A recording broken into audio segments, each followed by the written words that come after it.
If you enjoyed the video, please give it a like, and if you enjoyed the channel, go ahead and give it a subscribe. Alright, now on to the episode. Although 2020 was not the year for Marvel, as there were little to no fanfare towards any of the titles on the cinematic side due to the whole COVID situation, the tide that the brand name was surfing on in 2019 should have made anything even remotely attached to the Big M an instant success. Yet in 2020 we saw, among others, two relatively big flops bearing the Marvel name. The bigger one was the Avengers game, which fell way below expectation, but as this is not a gaming channel, we won't dive into why that was a catastrophic failure. Instead, this humble channel will examine the other one, Spider-Man Fake Red, a 2019 manga published by Marvel Comics and handled by Yuusuke Oosawa, best known for his other work, Green Worlds. The series ultimately found its end less than a year later, only sporting a single volume. But enough about the boring details, let's look at the premise. Obviously, a Spider-Man book will include our fan favorite Peter Parker. Wait, no, this isn't Peter Parker. This guy is Yu Onomae, a truly unremarkable character that would have remained as such if it weren't for the plot of this story. Yu discovers in a back alley the real Spider-Man's entire kit, his costume and his web shooters, and decides to stand in for the real Spider-Man who seems to have gone MIA. I think the most immediate flaw, and probably the biggest reason for its failure, is the obvious lack of Peter Parker, the classic alter ego of the famed vigilante. This is a particularly big problem when everything on the cover will allude to the presence of the fan favorite hero.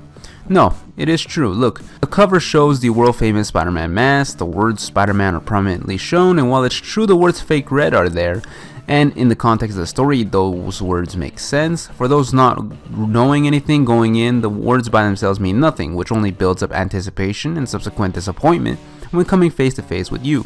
That isn't to say, of course, that Peter Parker does not appear at all in the storyline, but having someone try and replace a character with nearly a century's worth of history is an uphill battle, no matter how likable the character is. Of course, it would be wrong to say that we haven't seen successful Peter Parker placeholders, whether it be Miles Morales from the Ultimate Universe and the Into the Spider-Verse movie, Spider-Gwen from the line of comics of the same name, also seen in the Spider-Verse movie, or even Otto Octavius, among a few other more obscure ones. That said, it should be worth noting that I did specifically use the word placeholder because at the end of the day, when the dust settles, the readers find themselves back with the one they truly love, Peter Parker. I would even go as far as to say that I prefer some of these stand-ins better than Peter in certain contexts, but all of these have had more support from the publisher's side, both to give them more exposure and allow more time to grow for people to enjoy and love. I think the publisher's role in all this cannot be understated. Marvel Comics did minimal attempts to try and bring this the eyes it could have attracted. Furthermore, as a Western reader first and foremost, the only way I could have even gotten a physical copy to support the work would be getting a Japanese only volume shipped from Japan. Going back to the story, it wasn't that it was necessarily bad, but it was simply not anything anyone expected. There is some charm to seeing a normal everyday man push himself to do better, to be a hero. Some of the scenes portrayed were legitimately exciting and engaging, and some of the character relationships were, in my opinion, particularly well done. For example, Yu doesn't end up quote-unquote getting the girl, which would have been an easy go-to in most stories, but here felt more realistic and grounded.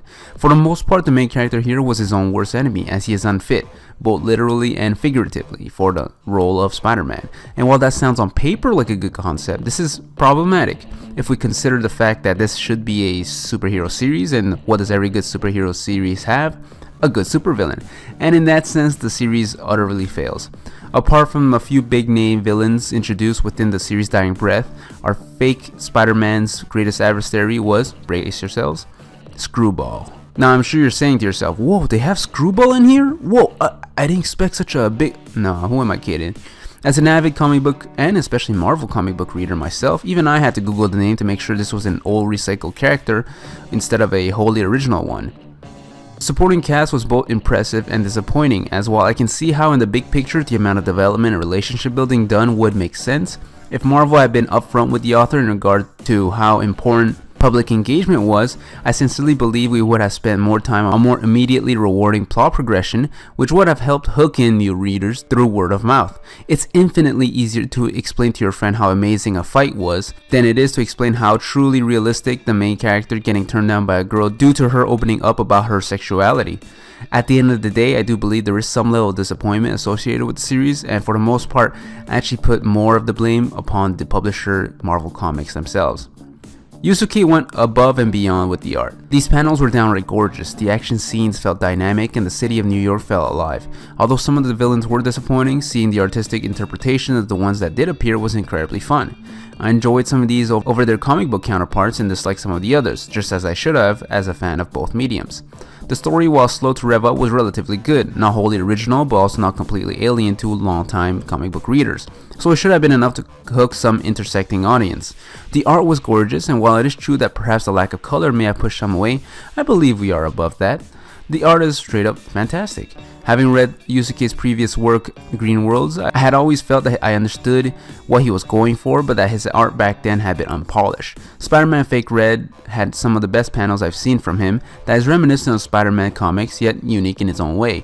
I really did enjoy the setting of New York, as it is an otherwise rarely explored location within manga. Seeing the usual supporting cast of Peter Parker play a role was also a nice touch, but again, due to how short the series was, these appearances felt more like an Easter egg than anything else. All in all, I do believe that Spider-Man Fake Red was a decent attempt at a story within the Spider-Man mythos. I've read a sizable amount of Spider-Man comic books myself, and although the story would have probably not been among the top 5 storylines, it certainly would have been in the better half of the 100 upon hundreds of Spider-Man plots.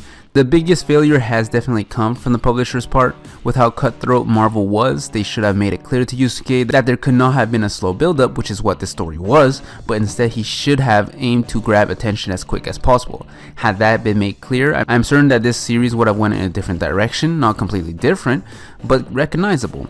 I do think that there is also a small chance that Yusuke was legitimately a big fan of the hero, as the protagonist's name and last name was strangely similar to his own, so I'm sure he's the most disappointed of all of us. Spider-Man Fake Red was not the first attempt of Marvel to make manga, and won't be the last one, as we have already seen a fresh new Deadpool manga begin. And although this Fake Red story did not have a happy ending, I do hope that Marvel learns from its failures to allow future endeavors to be more fruitful. This has been short by me, Yuan from Manga4Dummies. I hope you enjoyed this video, which is a step away from my usual, but we will return strong next year with more storytelling. That's all from me. I'm off. Thanks, dummies.